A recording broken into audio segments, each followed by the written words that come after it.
Bueno, señores, bienvenidos a un nuevo episodio más de su espacio favorito de pensamiento, el Think Tank Podcast. En este caso, en esta ocasión, contamos con la presencia de Fernando Abreu, joven abogado, presidente de Patria Libre y de Única Vía. Fernando, encantado de tenerte por aquí. Igual, un honor, de verdad. Y los felicito a los tres por esta oficina. Está muy bien, tres jóvenes abogados tirando para adelante, como dice mi dominicano. Eso siempre es bueno verlo y me enorgullece. Gracias. Bueno, ¿ustedes quieren decir algo? Excelente. Fernando, cuéntanos un poquito de Patria Libre. ¿Qué es Patria Libre? Patria Libre es un partido que nosotros fundamos por la extrema urgencia y necesidad que requiere el país para la existencia de este partido. ¿Por qué? Porque todos los partidos mayoritarios en la actualidad son todos de la misma ideología, con las mismas ideas fracasadas y las mismas, entre comillas, soluciones que siempre fracasan de forma dramática. Y cuando digo de forma dramática, me refiero a que no hay ni un solo problema en este país que está solucionado.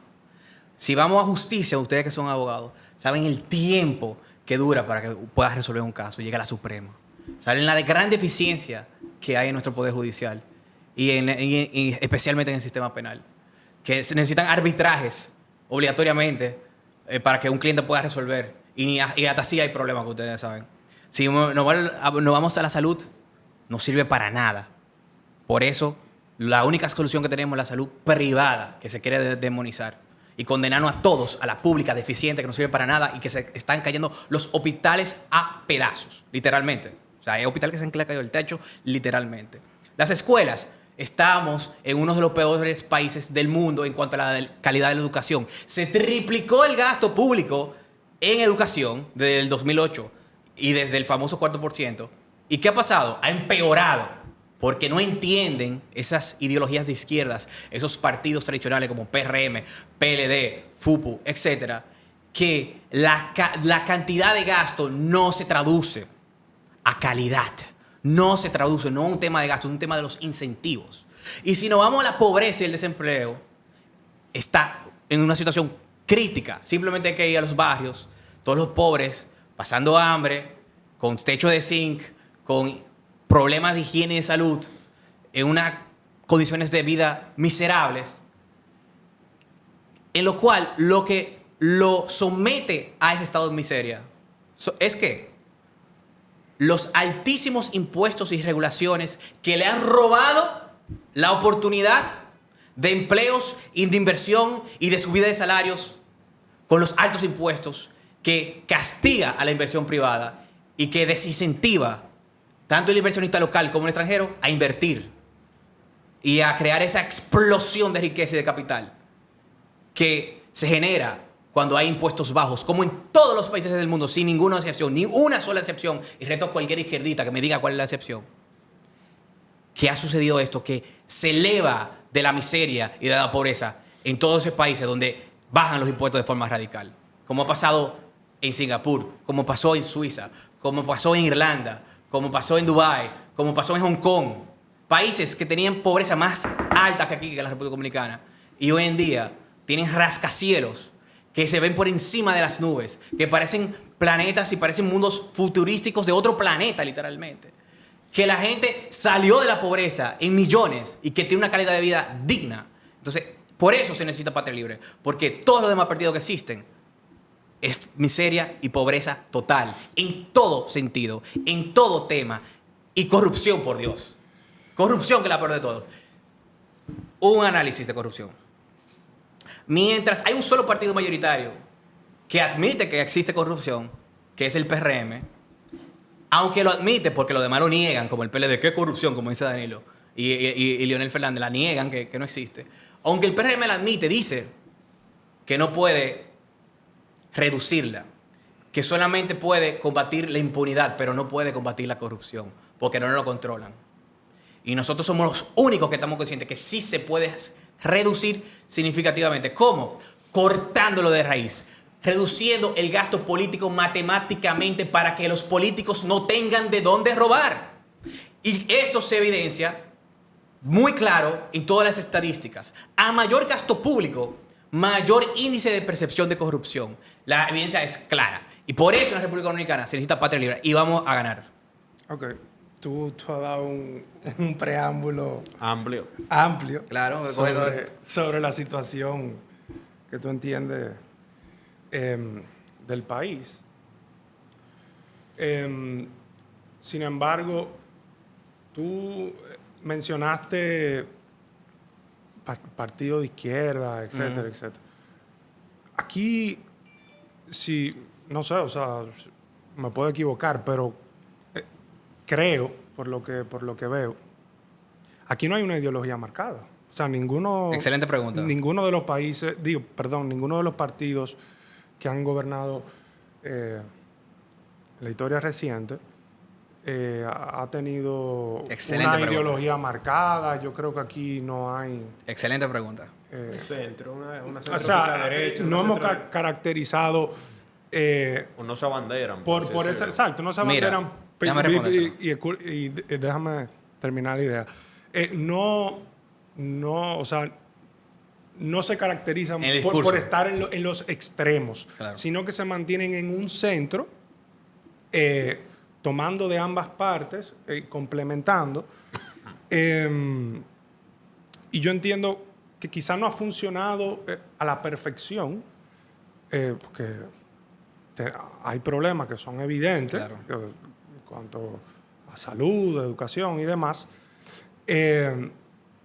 pero que quizá los extremos no sean saludables. ¿Qué tú me pudieras Bueno, decir? hay varias preguntas. Sí. Bueno, primero antes de que los extremos son saludables, eso es una segunda pregunta. Ok. Pero por la primera, que es que no está marcado la ideología o la ideología de izquierda. Mira, un poco de historia primero. Todos los partidos grandes, cuando era PRD, PLD y PRCC, antes de los 90, la ideología estaba mucho más marcada. Sí, claro. De hecho, ¿se acuerdan cuando surgió Bosch? También el 14 de junio y todos esos movimientos eran de extrema izquierda a nivel que profesaban el máximo abiertamente, lo admitían abiertamente, que inundaron a todas las instituciones y a toda la comunicación y a todas las escuelas y a todas las universidades como la UAS de profesores de izquierda, radicalmente de izquierda, y fueron financiados, en el caso del 14 de junio y de Juan Bosch, no solamente por Fidel y por Cuba, sino incluso la CIA en sus documentos desclasificó que fueron financiados por el mismo Mao Zedong, que mató 80 millones de chinos, por Stalin, que mató también muchísimos rusos, y por incluso el de Vietnam y el de Norte Corea, el Lee. Es decir, por dictaduras sangrientas, genocidas, que han multiplicado por 10, de hecho, los asesinatos del propio Hitler. Esos fueron los que financiaron la izquierda en este país. Y la CIA lo desclasificó. Yo también he subido ese material y la evidencia al respecto, porque nosotros no hablamos sin evidencia. Pero bien, es un tema al margen. El punto es que tenían esa ideología más marcada y sus políticas fueron todas de izquierda en todo ese momento. Por eso el país siempre estaba quebrado en ese momento. Por eso las empresas estatales siempre estaban quebradas también y no funcionaban. Y por eso había una inflación mucho más grande de la que hay en los últimos 20 años. O sea, la inflación era atroz y había escasez que también no existe después de los 90. Había una escasez en muchísimas cosas, en harina, en pan. Eso era lo normal. Incluso la gente no se acuerda, pero nada más hay que preguntarle a un 50añero, 60añero y te lo dice textualmente. Cemento, no había cemento. Sí, o sea, todo era una mini Unión Soviética. Nunca llegamos a la extrema izquierda, pero fue una izquierda bastante profunda en la práctica. Y de hecho, la misma derecha, que no fue derecha, simplemente aplicó algunas políticas de derecha por 2 años, que fue Balaguer, tenía política de izquierda y centro-izquierda, como la reforma agraria, expropió a muchísimos empresarios, como el código laboral comunista que tenemos, que ustedes se lo deben conocer muy bien, y como también un continuo aumento del gasto público, controles de precios como si fuera la Unión Soviética también, o sea, esa locura de control de precios que todo economista, incluso de izquierda hoy en día, saben que no funciona. Todo eso lo aplicó Balaguer. Y la única política de derecha que hizo Balaguer fueron 2 años, que fue del 92 al 94, Antes del 92 no, y ni del 94-96, solamente esos 2 años en el cual él frizó el gasto público, no lo aumentó, tampoco fue que lo redujo, pero gracias a ese aumento y gracias a la reforma fiscal que bajó impuestos, eso sí lo hizo bien, eso sí fue de derecha, el PIB se explotó, subió muchísimo y la deuda en relación al PIB bajó de un 80% a menos de un 30%. Gracias a esa política de derecha que él hizo solamente esos años. Fuera de ahí, Balaguer fue más de centro-izquierda y todos los demás partidos fueron de centro-izquierda a una izquierda más profunda, aunque nunca se llegó al comunismo y socialismo. Pero si Bosch hubiera durado más tiempo en el poder, sí iba a llegar allá, porque en los primeros 6 meses él hizo la misma política pública, y lo subí, que hizo Chávez los primeros 6 meses, las mismas. Yo subí un benchmark, política con política. Bosch estaba arrasando en política socialista en el país. El tema fue que no dejaron que siguiera... tuvieron razón las personas que decían que iba a ser comunista, porque lo admitió después, incluso después él se admitió dictador en un libro, Dictadura con Respaldo Popular, y lo estaba justificando, y también se admitió que era comunista y marxista en todos los periódicos del país, en el 73. Entonces, hasta ese momento había más ideología, y había un segmento que sí eran radicales, como el de Bosch, ¿verdad? El 14 de junio, etc. Ya el PRD de Peña se fue a la internacionalista, fue incluso presidente de la región de la internacionalista, pero se definió más socialdemócrata, más centro-izquierda, mientras ellos van a extrema izquierda. Pero sí había un discurso de izquierda.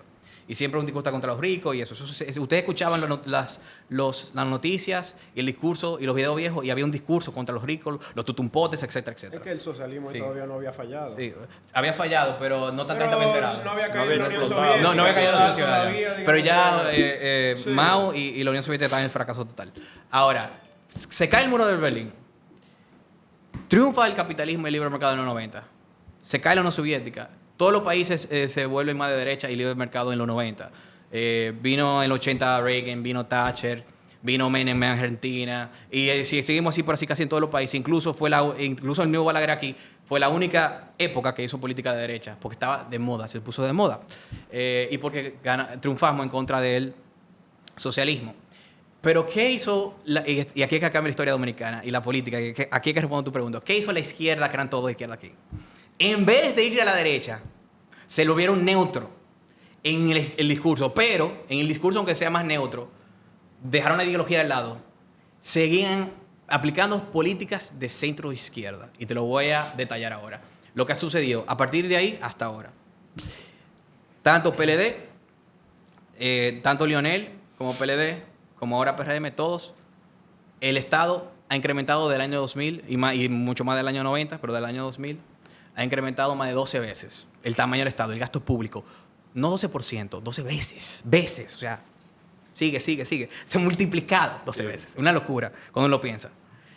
La deuda, más de 15 veces se ha aumentado la deuda pública. 15 veces. Los impuestos no han parado de subir. Y cada año de gobierno han subido los impuestos. Hipólito lo subió. Incluso el Itevis lo subió muchísimo, no sé si te acuerdan. Del 16 al 18, ¿no?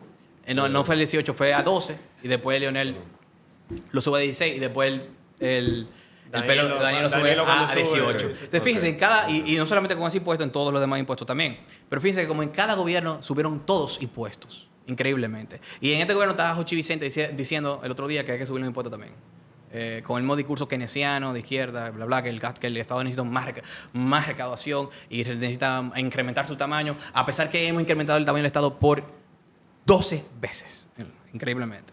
Entonces, en las prácticas, aunque no tengan el discurso tan marcado, y se está marcando cada vez más, y voy también a poner ejemplos, lo están aplicando en las políticas públicas, aunque en el discurso no sea tan así. Los partidos tradicionales. Ahora bien, en el aspecto social, no solamente económico, ahora está entrando el progresismo en todos los partidos, el progresismo social, en todos los partidos. Por ejemplo, el PLD oficialmente es pro-causales. El PRM, la gran mayoría, tienen criterios de independencia, pero la gran mayoría son pro-causales, aunque no si lo contamos por diputados, pero sí cuando vemos la estructura política completa, sí. Pero hay una independencia de criterio. Y la FUPU también hay muchos que son procausales, etcétera, etcétera. Lo mismo con la agenda LGTB, lo mismo con la ideología de género. Hay una gran parte, hay muchos en los 3 partidos tradicionales que están a favor del progresismo y de la ideología de género, muchos. O sea, que está entrando fuerte en el aspecto social, que ya en lo económico lo es en la práctica y de forma más pasiva en el discurso. Y aparte de eso, hay un partido relativamente nuevo que es de extrema izquierda, que es Opción Democrática, que no existía. Es decir, ya en la República Dominicana, con nosotros, se configura tanto centro-izquierda, los 3 partidos de centro-izquierda, FUPU, PRM, PLD, extrema izquierda, Opción Democrática, Alianza País y otro partido chiquito que ni vale la pena mencionar. Y del lado de derecha nosotros, solos nosotros, sin más nadie. No hay más nadie que aparte de Pata Libre. Y bueno, unos aliados que vamos a tener también, pero eso no solamente estamos nosotros, pero vienen unos aliados ahí que lo vamos a decir después. Entonces, con eso contesto la pregunta. En la práctica sí lo hay, son centro-izquierda. Te expliqué históricamente cómo cambió el discurso. Y también hay otros partidos que son de extrema izquierda. Pero lo que yo veo es que ese centro que han marcado los gobiernos de la República Dominicana. Los últimos 30 años. Centro-izquierda, tú puedes decir en el aspecto económico. Pero en el sí. aspecto social son centro-derecha. No, en el aspecto social... O hasta derecha, no, exacto. En el aspecto social estoy de acuerdo con eso. Por eso dije que en el aspecto social está entrando el progresismo. Es cierto que culturalmente el puede país... entrar, pero como está ahora mismo, los gobiernos dominicanos son caracterizados por el aspecto social ser centro-derecha. En el aspecto social, y yo lo he dicho muchas veces, en el aspecto social, estamos diferenciando, históricamente todos los partidos, incluyendo los viejos que le dije que eran de extrema izquierda, en lo social siempre han sido más conservadores. Yo siempre lo he dicho, yo no me hablé de lo económico, yo no me ciego, o sea, yo soy muy objetivo. Lo que dije también fue que en lo social están yendo, esos partidos mismos que son de centro izquierda, están yendo del conservadurismo social al progresismo social. Están en la transición, con toda la presión que hay detrás de la ONU, de World Economic Forum, y no solamente informalmente detrás, sino por ley. El grandísimo genio de Leonel Fernández sometió este país al sometimiento de la ONU con la Ley de Estrategia Nacional, anclada a todos los ODS, Objetivos de Desarrollo Sostenible, de la ONU, de la Agenda 2030 de la ONU, que incluye todas las agendas del progresismo social. O sea, nosotros estamos legalmente vinculado con el progresismo social gracias a Leonel Fernández, que le entregó el país al globalismo y a la ONU. Por ende, te respondo la pregunta. Sí, es correcto. Yo lo he dicho muchas veces. En lo económico, esa transición. En lo social, siempre hemos conservador social y está en una transición hacia el progresismo social en esos partidos.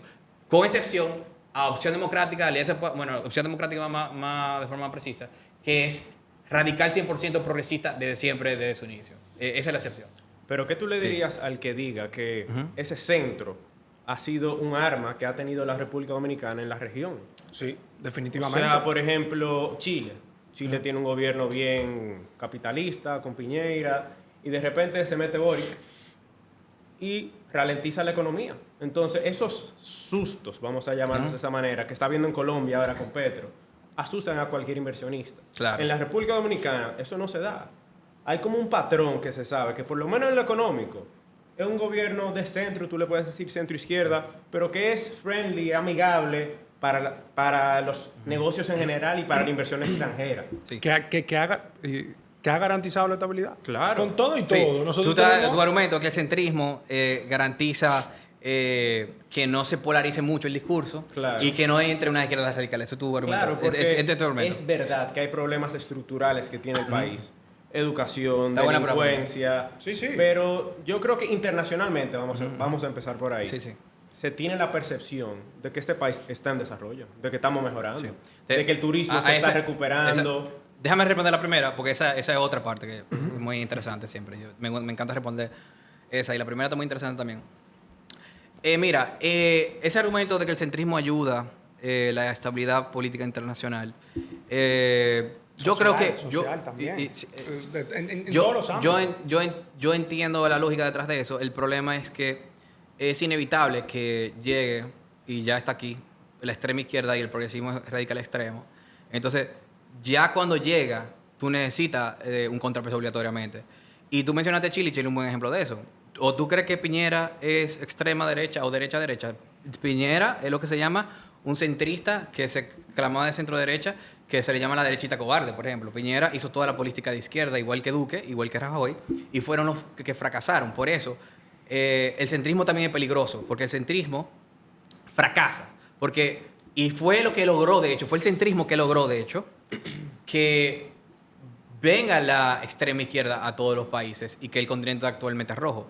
Porque la derecha llamarle eso, a la izquierda llamarle ese centrismo derecha, la gente comienza a percibir que eso es derecha y que hacer nada y dejar los impuestos altos o subir los impuestos como hizo Duque, como hizo Piñera, como hizo Rajoy, en contra de su principio, en contra de los principios de derecha, subir el gasto público, subir el endeudamiento, incluso la protesta de Chile pasó porque subieron la tarifa del metro estatalmente, un servicio estatal. O sea, no fue una política de libre mercado, fue una política de Estado. Entonces, confunden eso y hace a la gente creer, eso es derecha. Eso no es derecha. Eso es centrismo cobarde de status quo que fracasa porque no soluciona nada, porque deja todo igual o se va más a la izquierda. Entonces, ese es el grandísimo problema. Y entonces yo diría lo contrario. Lo que se necesita para hacer contrapeso a eso que tú le tienes miedo de la extrema izquierda, de que hagamos el socialismo en el continente entero, es una fuerza de derecha de verdad. Es una fuerza de derecha real, que cree en los principios, que no traiciona, que baja impuestos y que pone la economía a funcionar. Y como se ha visto en muchos países, el gran éxito de eso. No hay un país que sea de derecha real, no de céntrico derecha real, que ha tenido fracaso. No hay uno. Y si hay uno, me lo pueden decir para que usted vea. No hay un país de derecha real, sí de derecha centrista. ¿Cuál es una derecha centrista? Mencioné a Rajoy, fracaso. Mencioné a Piñera, fracaso. Mencioné a Duque, fracaso. Macri en Argentina, fracaso. Hizo lo mismo, hasta subió impuestos también y subió el gasto público también. Bush, lo mismo, un traidorazo. Que creó la crisis de 2008. ¿Con qué? No con el libre mercado, no fue el mercado. Fue la política estatal mediante el Banco Central dando tasas, frizando y bajando la tasa de interés a niveles artificiales muy por debajo del mercado natural, creando ese falso boom y esa demanda artificial falsa keynesiana, como le encanta a los keynesianos, inflar esa burbuja hasta que explotó y los precios se volvieron insostenibles, explotó y todo el mundo quebró. Y también el tema de las hipotecas subprime. El tema de la hipoteca subprime, quien inició todo eso fue también culpa del Estado, no fue el libre mercado. ¿Por qué fue culpa del Estado? Porque Estados Unidos y el gobierno traidor a los principios conservadores de Bush quería que todo el mundo tuviera el American Dream de una casa a todo el mundo, que ese era el American Dream. Y se pusieron mediante su Government Sponsor Agencies, Government Sponsor Enterprises, GSEs, como Freddie Mae y Fannie Mac, a dar préstamos, ese mismo hipotecas, que no cumplían los requisitos legales, con requisitos artificialmente por debajo de lo que el mercado naturalmente pide.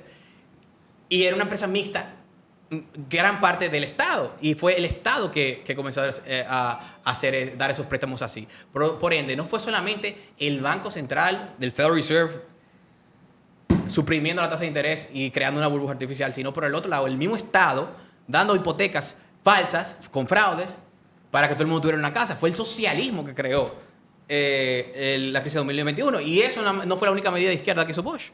Bush también incrementó el presupuesto de educación muchísimo y hizo el Department of Education. Bush incrementó el gasto público muchísimo, incrementó el endeudamiento muchísimo. Entonces, todos esos políticos de centro, el centrismo fracasa. ¿Y cuál es el gran problema del centrismo? Que la gente se harta de lo mismo, de gente que no hace nada, de gente que no cambia, entonces se va y se compra el discurso demonizador de la extrema izquierda y de que le van a resolver la vida simplemente con incrementar el Estado muchísimo, y viene la miseria y pobreza total, como se está viendo desde ahora, tanto en Boric, que ha perdido en todas las encuestas y perdió su constituyente y en toda la barbaridad que querían hacer, como está viendo en Petro, que casi los mismos militares le dan un golpe de Estado con la locura radical dictadura que quería hacer de ni siquiera respetar la independencia del fiscal de allá. Es como si Luis le dice aquí a Miriam Germán que no puede hacer su trabajo. Y eso, que allá está constitucionalmente independiente, aquí no está constitucionalmente independiente. Esa es la gran diferencia. Entonces, por eso el centrismo también hay que tener cuidado. Y cuando entra la izquierda como quiera, como está entrando aquí, porque esos tigres de Opción Democrática tienen todo el apoyo de la ONU detrás y tiene todo el apoyo de muchas ONG y organizaciones internacionales detrás. Y con tantos recursos, siempre, por eso yo nunca lo he subestimado. Y no se puede hacer.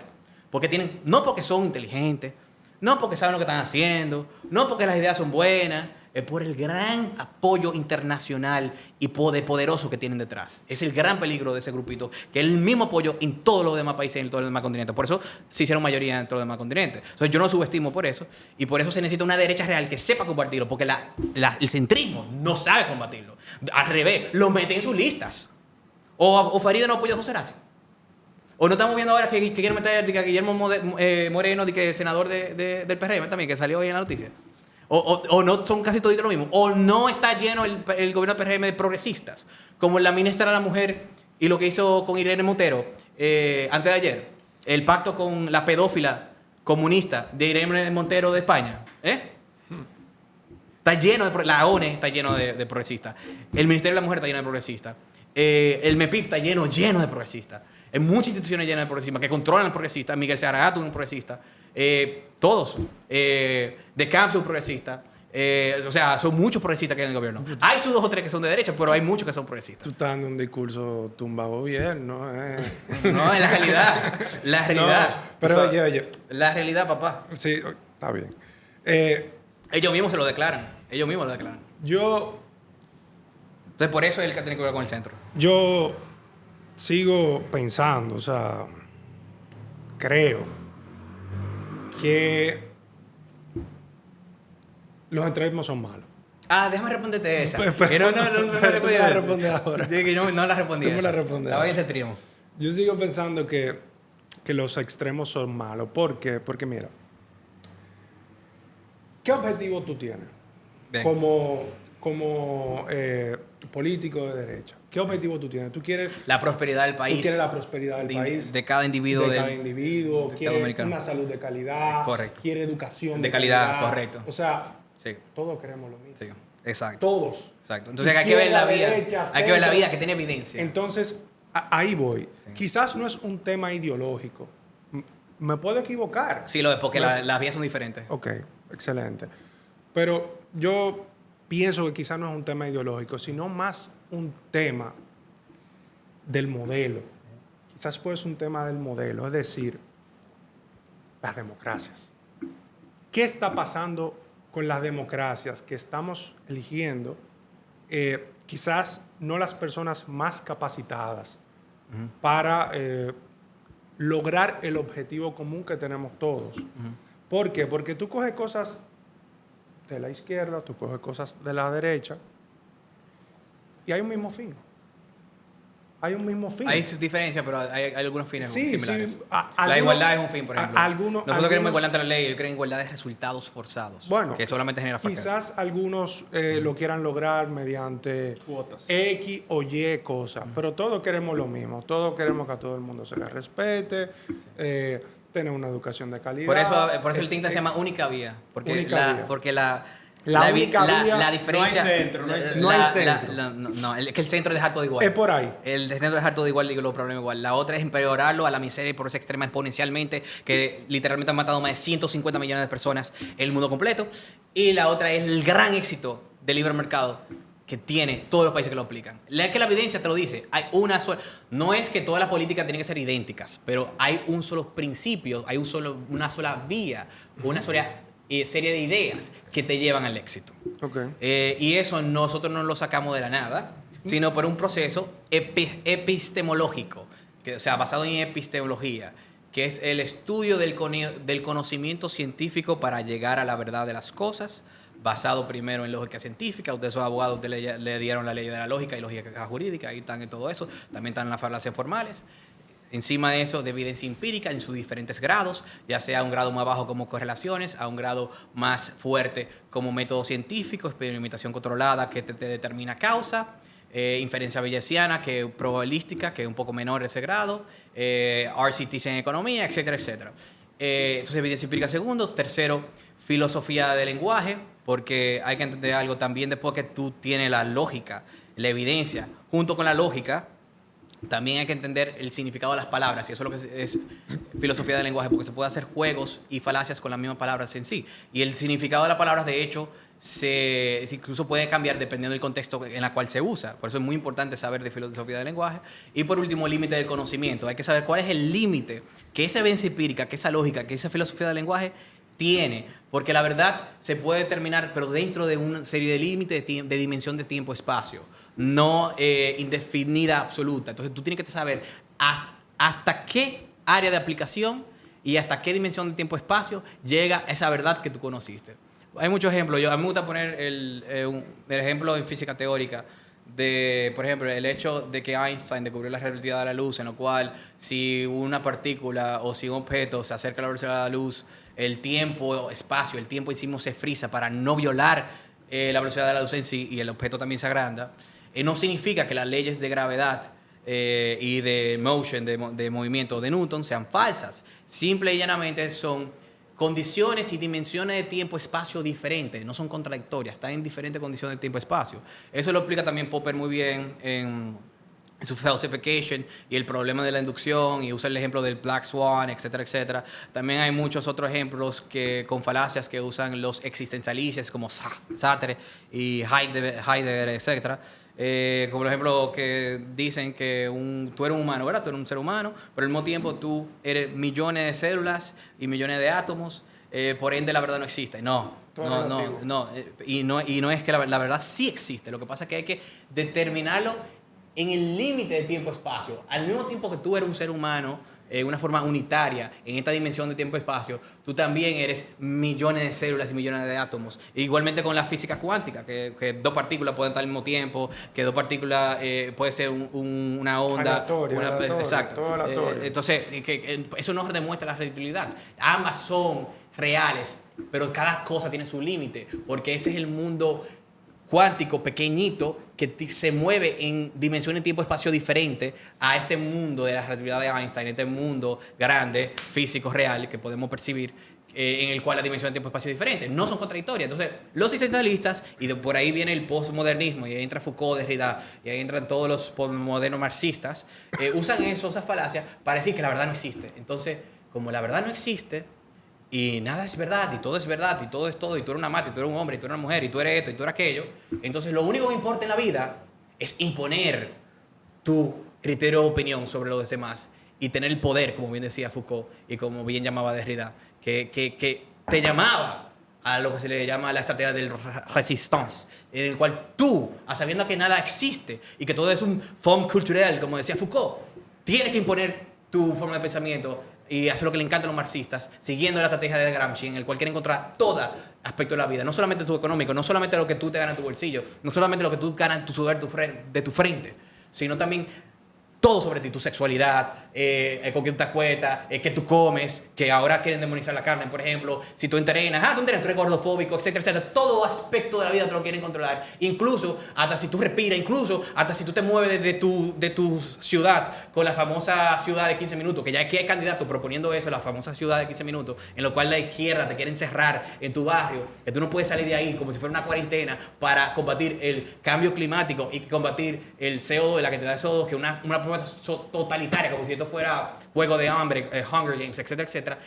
Y con eso que quieren imponer su criterio, su opinión y tener el poder total, porque lo que quiere la izquierda desde el principio del manifiesto comunista, es el control de los medios de producción. Lo dicen tal cual y de forma exacta. Capítulo 2, manifiesto comunista. Y eso es lo que están haciendo en la actualidad. Y eso es lo que quieren. Al final, toda agenda, ya sea LGTB, ya sea socialismo, ya sea keynesianismo, ya sea ideología de género, aborto, ya sea cambio climático, todo tiene la más finalidad, control y poder. Y postmodernismo, nada existe. Entonces yo pongo y te aplasto con mi criterio de opinión y con mis ideales. Y eso es lo que quiere la izquierda, muy peligroso. ¿Y cuáles son los ideales de Patria Libre? Pero antes de ir para allá, había otra pregunta. Yo te respondí esa, pero había otra que todavía... los extremos, muy importante. Los extremos muy importante. Y si no yo voy a explicar por qué nosotros no somos para nada extremistas. Voy a explicar, pero tampoco somos centristas. Nosotros somos derecha real, la derecha ordinaria. ¿Qué es la derecha? Voy a explicar la gran diferencia. Dame un segundo. Dame el vaso. Que habla mucho. No, tranquilo. Entonces, miren, es un absurdo llamar a Patria Libre o a mi persona radical, extrema, porque nosotros ni siquiera tocamos el gasto social. Nosotros nos proponemos, tú tienes ahí el diario y lo puedes leer textualmente lo que nosotros hacemos. Nosotros solamente reducimos el gasto político y el gasto ideológico, pero todo en base a los principios de derecha, de hecho, sin contradecir la ideología de la derecha. La derecha quiere reducir el gasto político e ideológico, pero no toca el gasto social. ¿Por qué? O sea, no toca salud. Al revés, lo mejora con propuestas. Educación lo mejora con propuestas. Alimentación también no toca eso, no le quita los subsidios. No le quita lo que la gente necesita para sobrevivir. ¿Por qué? Porque en derecha, alguien que se llama Ayn Rand, que lo más seguro ustedes lo conocen, ¿verdad? Ayn Rand, una ícono de la derecha, tiene su principio en su libro Virtud del Egoísmo, del principio de la ética de la emergencia. Y eso, bueno, que ustedes son abogados, eso es muy similar al estado de necesidad en el derecho penal, por ejemplo. Que es que cuando tú tienes el derecho de ser libre, de quedarte con el esfuerzo de tu trabajo, de disfrutar tu propio dinero, con la única excepción de cuando alguien está en un estado de necesidad y de emergencia. Porque sería no ético dejarlo morir, dejarlo en el piso, etcétera, etcétera. Y en base a eso es que se justifica, la derecha justifica, bajar lo más que pueda el gasto público, bajar lo más que pueda el gasto político, bajar lo más que pueda la deuda, bajar lo más que pueda todas las programaciones, ¿con excepción a qué? Con excepción a lo que justifica la ética de la emergencia. Y por eso nosotros no tocamos nada de eso. Al revés, nosotros mejoramos todo eso con mejor calidad. Con estrategias, incentivos que mejoren esos sistemas. No con la estupidez de la izquierda que quiere empeorarlo. Entonces, por eso es una estupidez decimos que es realidad. Ahora, que nosotros sí bajamos los impuestos. Porque ni siquiera, al revés, recauda más. Y yo te puedo explicar cómo recauda más. Eso quiero, dame ejemplo concreto. Dame, eso es lo que más. Dame propuesta completa. Sí. Dime. Sí, dime tu pregunta exacta. Exacto. ¿Cómo? Desde el aspecto económico. Okay, ¿Cuáles son tus propuestas, por ejemplo, económicas? Sí. ¿Cómo yo voy a resolver esto? ¿Cómo yo...? Ok, bien. El tema de pobreza, desempleo, etcétera.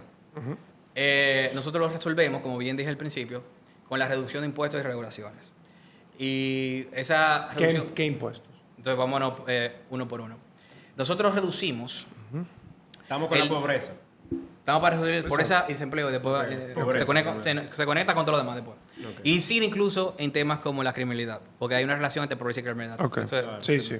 Entonces, por eso es un tema importante, porque es un tema transversal, porque no solamente afecta a pobreza, es un tema transversal en todo, hasta la misma educación, incide en todo. Porque la gente se motiva más en todo cuando tiene oportunidades, pero nada. Entonces, ¿qué impuestos nosotros reducimos? Nosotros reducimos el impuesto sobre la renta de personas jurídicas, de empresas, de actualmente 27%, más encima de eso el 10% de los dividendos que ustedes que se le agregan, con lo cual vamos por 37% y 34% si no lo calcula de forma efectiva. Y luego de eso, las empresas tienen también las famosas contribuciones obligatorias, con lo cual el índice del Doing Business calcula que el total de impuestos y contribuciones en la República Dominicana es un 49% de todas sus ganancias. En las empresas. En la República Dominicana el Estado te quita la mitad de todo lo que tú ganas. Y después te da la vuelta para consumir lo que tú te ganaste con tu propio esfuerzo y te toque enfrente con un abuso que se llama el ITEVIS. Y después tienes que pagar otros impuestos especiales como impuestos sobre el activo, como IPI, como el del cheque, transferencia, impuesto selectivo del consumo, impuesto el especial que tienen los teléfonos también, que se le agrega un 10% extra, telecomunicaciones, etcétera, etcétera, la de no terminal. De hecho, en cuanto a tributos, la República Dominicana, y nosotros es el único think tank que ha calculado esto, porque nadie lo ha hecho, nosotros lo calculamos en única vía, y la República Dominicana tiene más de 2.500 tributos. Una locura la cantidad de impuestos y tributos que hay en la República Dominicana. Pero bueno, entonces, todos lo tienen las empresas. Nosotros eso lo reducimos a 15%, a todas las empresas, en personas físicas ahora. Personas físicas, actualmente el sistema es 0, 15, 20, 25. Más las contribuciones. El de media clase, que le tributa el 25, termina tributando más del 32% con las contribuciones. O sea, el Estado te quita un tercio de todo lo que tú ganas si tú eres un empleado, en cualquier sector que tú estás. Nosotros eso lo reducimos igualmente a 15% flat tax, con excepción a lo que ganan menos de lo que tributan actualmente el 15%, que son 39,000 pesos mensuales. Eso lo dejamos exento en cero por el principio de la ética emergente que te dije. A partir del 15% para todo el mundo, impuestos bajos para todo el mundo, que lo cual le da también directamente, de forma directa en su bolsillo, más ingresos disponibles de forma directa e inmediata. Pero seguimos con la propuesta. El ITEVIS lo reducimos de 18 a 12, el TEVIS. El IPI lo eliminamos. Eliminamos también el impuesto de transferencia de propiedad y el impuesto de transferencia de cheque y bancaria. El punto 15 ese, ¿verdad? Sí, exacto. Sí, el punto 15. Que eso es... Uno lo ve pequeño, pero cuando tú tienes que hacer un negocio grande, una empresa grande, eso es un crimen. O sea, esa vaina, eso es un... Pero nada. Y aparte que era supuestamente transitorio, pero como dice Friedman, no hay tal cosa, no hay algo más largo plazo que un impuesto transitorio. No hay algo más permanente que un impuesto transitorio, que decía Milton Friedman, que hay un libro de él ahí. Tal vez lo dice en ese mismo libro. Entonces, esa es la propuesta. Tributaria. Sí. Pero, ¿Para qué? Te va a salir, o sea, vamos a hablar de otras que no son tributarias. No, vamos a quedarnos aquí para En poder... tributaria. Sí, vamos a Porque te quedarnos quiero aquí. hacer una pregunta Sí, dale. sobre ese tema tributario. ¿Qué vamos a hacer con el déficit del gobierno? Bajamos todos esos Excelente. impuestos fenomenales. ¿A quién no le gusta Excelente pregunta. pagar menos impuestos? Todo De quisiéramos todas las pagar. preguntas que me hacen, es la pregunta que más me encanta que me hagan. De Entonces, todas las preguntas que me hacen, ¿qué hacemos con el déficit? Si bien es cierto que se puede quizás resolver de alguna forma u otra mediante la transparencia, que oye cosas, el tema del gasto público. Sí. Es cierto. Sí. Se pudiera reducir, pero ¿va a cubrir eso cierta? O sea, hay un estudio, No hay un estudio, hay miles de estudios. hay miles de Sí. estudios Nosotros mismos lo que, hemos me, publicado. que me digan Yo no lo he publicado muchas veces. que no vamos a quedar en déficit. Sí, yo lo he publicado muchas veces. Y de hecho invito a que vayan, entren en el Instagram de Única Vía RD y tienen que verlo como un año para atrás, más o menos, hace más o menos un año, y van a ver esa publicación, lo puedo subir de nuevo. Nosotros de hecho estudiamos país por país toda reforma fiscal en el mundo completo, del 1950 hasta la actualidad. Fue Yo me un imagino- trabajo. Y la consecuencia positiva que tuvo cada uno. No se incrementó la recaudación en todas esas reformas fiscales. Pero te respondí la respuesta por mitad. Te respondí la respuesta por mitad. Entonces, tu pregunta fue realmente que cómo nosotros reduciendo impuestos no tenemos déficit.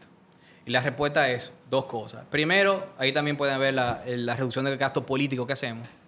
Pero eso no es lo grueso, eso ni siquiera es lo principal. Se reduce un poco, pero no es todo. La otra parte importante para cubrir eso, y ojo, nosotros calculamos todo muy bien, el primer año va a haber un déficit, en el primer año. El superávit comienza a partir del segundo año. Si la reforma fiscal de nosotros se hace inmediatamente, o sea, si ganamos la presidencia, en agosto, ¿verdad? Inmediatamente se deposita una reforma fiscal y se aprueba de forma inmediata. Al año después de la aprobación de eso, y antes del año, es que se va a comenzar a ver, porque no es inmediato. Es decir, a los agentes económicos hay que dar un tiempo de planificación, de inversión, etcétera, etcétera. Eso no sucede así, pero siempre termina sucediendo. ¿Pero qué Entonces, reducimos? entonces- o sea, ¿qué hacemos? Tú O eres sea, ¿en qué presidente. gastamos Sí. menos? ¿Tú quieres decir? Tú eres presidente. Sí. Es decir, Sí. te bajaron los Sí, te estoy respondiendo. los ingresos. Exacto. ¿Qué podemos? No me bajaron los ingresos. A eso que te voy a responder. Me subieron los ingresos. Ok. Solamente al inicio se queda igual o poco, pero también como yo no lo que pasa es que estoy siendo muy técnico, como yo todavía no he reducido, porque nosotros no reducimos, lo tenemos esto en secuencia, muy bien planificado. Como nosotros no reducimos el gasto político, ideológico en el primer año, nosotros nos reducimos después del segundo año, porque queremos también que ya el mercado esté dinamizado, y por también estrategia de planificación y otras cuestiones más. Por eso que va a tener un pequeño déficit ese primer año. Ok. Pero aparte que mes por mes se va a ver cómo aumenta. Mes por mes. Antes del año ya estamos en superávit. ¿Por qué estamos en superávit ante el año? Incluso considerando que al principio no se reduce el gasto político. Se reduce nada más el gasto de corrupción, que hay que tenerlo previamente calculado, que son esos temas. Eso fue un gran trabajo que nos hicimos con el tema de la corrupción. Eso no fue nada fácil. Nos metemos en cada plan de compra de este país, pero bueno, es un tema largo. Entonces, volviendo al tema de cómo incrementa y cómo va a haber superávit ante el año. Sucede que sin ninguna excepción, reforma fiscal que baje un tipo de impuesto, que baje un impuesto o que baje varios impuestos, precisando en ese específico impuesto que se redució. Para que no digan, no, porque se amplió la base. No, nada de esa vaina. Porque eso es lo que los economistas me dicen. No No, se va a ampliar la base. No, estamos hablando de que ese impuesto sin ampliación de base sube en toda la evidencia. Te explico ahora por qué. Ok. Te explico ahora por qué. En cada país del mundo donde se hizo una reforma fiscal, reforma por reforma, desde el 1950 hasta el actual, todas sin excepción, sin ampliación de base, han subido su recaudación. Voy a poner ejemplo ahora. Lo primero que me dicen es, cuando yo comienzo a dar ejemplo, es, pero esos son países de afuera. Sucedió aquí en la República Dominicana en 1992, la reforma fiscal de Joaquín Balaguer. Bajó, sin ampliar la base. Estoy hablando de específicamente el tipo de impuesto a las sociedades, de personas jurídicas, las empresas. Ese impuesto, específicamente, que no tiene ninguna ampliación de base, ese impuesto se redujo de 45% eventualmente a 30% y después cada año 25%. Pero fue ¡pum! Directo. Y el primer año, yo te voy a decir los números exactos. Lo puedes buscar en los números del Banco Central. Está exacto en el tema del gasto público del Banco Central. Te darte la fuente. Puedes ir y revisarlo. Fue de 3.300 millones de pesos. Esos son los impuestos. A 3.900 millones de pesos. Primer año. Aquí en la República Dominicana, para los keynesianos idiotizados, adoctrinados, que me dicen que esos son ejemplos de fuera. No. Funciona en todos los países, incluyendo la República Dominicana. Vamos a los siguientes ejemplos de fuera. Irlanda. En Irlanda fue muchísimo. Pero vámonos a muchos varios ejemplos. Lo que más retengo, porque fueron demasiados países. Estoy diciendo los principales. Pasó en Estados Unidos tanto con Reagan, y por eso le llamaron, esa gran fórmula que le funcionó, le llamaron Reaganomics, por eso mismo. En Inglaterra con Thatcher, ¿no? Y Inglaterra con Thatcher también. Y encima de eso también Trump cuando lo hizo en el 2017. Trump en el 2017 lo bajó el impuesto de las empresas, el corporate tax, como ya lo tienen definido, de 37% a 21%. A 21%. ¿Qué pasó? La recaudación, a pesar de tanto, se incrementó un poquito. Se quedó casi igual. Pero proporcionalmente al 21%, lo que te recauda el de ese 21%, te recaudó lo mismo que te recaudó el 30%. Pero ¿por qué, Fernando? ¿Por qué sucede eso? ¿Por qué sucede eso? Ok, bien. Yo dije la razón de la evidencia. Ahora vamos a la lógica. Por eso que a nosotros nos gusta hablar de epistemología, porque lo tenemos que segmentar. Todo eso, en país por país, también ha pasado en Canadá, también pasó en Singapur, también pasó en muchísimos países, Irlanda también, muchísimos países. Pero todo eso sucede por lo siguiente. Porque cuando se bajan los impuestos y el Estado permite que el ciudadano y que la inversión y que el inversionista y que las empresas se queden más con su propio dinero, se queden más de su propio capital, eso incentiva la inversión privada, incentiva que se invierta más, porque ¿qué? ¿Alguien me puede responder algo aquí? ¿Hay alguien que no quiere ganar más dinero? ¿Hay algún inversionista que no quiere más dinero? Todo inversionista quiere ganar más dinero. Todo rico quiere multiplicar su dinero, incluso todo pobre y todo media clase. Y la única forma de dar a tú incrementar tus ganancias es invirtiendo, no hay de otra. Pero no importa. Y por eso se desata esa gran inversión. Y hay otras también elementos. Por ejemplo, la gran informalidad. En la República Dominicana, en el mercado laboral, la informalidad es de más de un 58%. Y en las pymes, de toda la población de las pymes, cuando digo población me refiero estadísticamente, ¿verdad? El 90%, según el último informe, opera sin RNC. Según las estadísticas oficiales. Yo no me lo creía ese número cuando lo vi, pero es el número que publicaron, ¿eh? Ese fue el número que publicaron. Yo no me lo creía ni siquiera porque me parece exagerado. Yo pensaba que era como la mitad. Pero de las pymes, obviamente. No estoy hablando de las grandes. Micro, pequeñas y medianas empresas. 90% operan sin RNC, es decir, están en la informalidad. Porque 90. Es una locura. Según. ¿Por qué? Porque no tienen de otra, porque es insostenible, porque quiebran, porque es la mitad que te quitan y después que te quitan la mitad te da la vuelta, tienes que pagar TEBI, tienes que pagar 1.000 impuestos más, 2.500 tributos y después encima te da el pasivo laboral infinito, la cesantía infinita para siempre, que quiebra una empresa de una vez. Entonces, ¿cómo carajo va a estar en la formalidad tanto en el lado laboral como en el lado de la inversión? Sí. No es simplemente saldos de impuestos, es un atraco, un atraco queda poco, es un saqueo legal. Pero aquí para las MIPYMES o para las pymes hay regímenes simplificados de tributación donde se pero el problema es que muchísimo el formalizar si se incentiva. Claro, o sea, pero no el podemos problema generalizar que todo el mundo tiene un 49. No, de hecho aquí se han hecho planes de formalización. Sí, pero ¿qué? No tiene que ver. En ese sentido, déjame responder eso. ¿hay algún plan? ¿Tú tienes alguna propuesta concreta para la formalización? Déjame responder eso. Pero antes de esa pregunta, eso es demasiado importante. yo te estaba haciendo una pregunta. Sí, pero espérate, déjame responderte, dámela después. Porque es muy importante y como abogado es bueno que ustedes sepan, conozcan este detalle bien. Simplificación regulatoria no es igual a tasas impositivas. Las MIPYMES pagan la misma tasa impositiva. Tienen un régimen simplificado, es decir, que tienen menor una menor barrera. No tienen que presentar mensual, pueden presentar anual. Exacto, tienen facilidades en la simplificación, facilidades a la hora de pagar, a la hora de poder cumplir con... Pero las tasas son iguales. No, Lo el atracan. ITEVIS no. Cuando son menos de 9 millones de ingresos en el régimen simplificado de tributación. Pero para hacer eso... Obviamente depende ahí de los ingresos sí. que tengas. Si pasaste de los 9 Sí. millones, entonces ya te Pero no solamente eso. Tienen que hacer un proceso que en lo cual, si ustedes, y yo ese tema hace mucho, si ustedes lo ven, tienen que ser un proceso que muy poca MIPYME cumplen. Sí, eso es sí. muy complicado. Necesitan una certificación MIPYME y muchísimas cosas más. Y tienen que ser y no son a todas, no son a la mediana. O sea, son una muy pequeña, con lo cual es muy... Aparte que esas, de hecho, eso es tan impráctico, porque esas... No aporta Están en la formalidad ya. O sea, ¿qué es lo que van a ellos a ir y que formalizarse cuando no saben ni siquiera... Llevar una contabilidad organizada. Exacto. Lo que tienen es un carrito, nada más. O sea, es impráctico, no tiene sentido. O sea, entonces, no solamente necesita simplificación. Yo estoy de acuerdo con la simplificación, por cierto. Nosotros proponemos reducir regulación y simplificar. La simplificación es importantísima. Ese aspecto está muy bueno. Pero se necesita simplificar a todas las empresas y también, lo más importante de todo, reducción de tasas y de tasas principales. Tienen demasiado cargado todavía. Y no se van a meter en esa vaina cuando tienen tantos obstáculos que todavía necesitan. O sea, y aparte no tienen educación para eso. Pero buena observación. No, que te quería preguntar, o sea, por la pregunta que te hice fue que por qué, o sea, por qué se recauda más. Y creo que la respuesta que diste, creo. Inversión y formalidad. Las dos. Inversión informal. Sí, pero...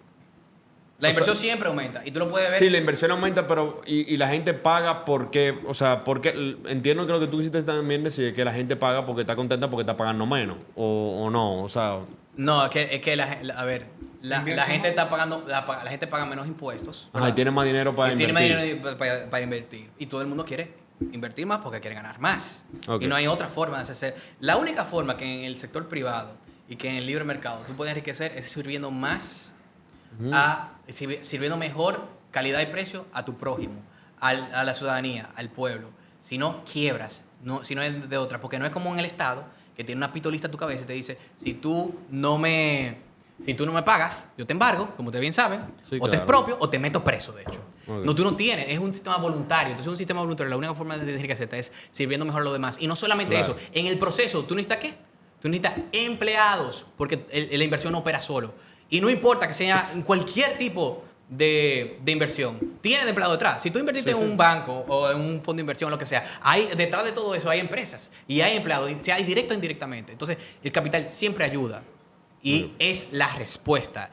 Es incrementar el dinero que va a los sectores productivos que se quiere agrandar. Mientras el dinero se agranda a sí mismo, le va mejor a todos. Y todos, especialmente los pobres. Los pobres son los primeros que salen. O sea, los que cambian más sus vidas, los que cambian más la calidad de vida, son los que están abajo, en el decil más Claro. bajo. Le cambia radicalmente la vida. ¿Y qué se crea también? No solamente más oportunidades, no solamente mejores empleos, porque le vino un Walmart al lado y le vino alrededor del barrio otra empresa y otra empresa y otra empresa y otra empresa. E incluso si tienes una idea de inversión y de emprendimiento, que por cierto, aquí el sector más bajo tiene un alto TEA, una alta tasa de emprendimiento de actividad en el GEM, que es el Global Entrepreneurship Monitor.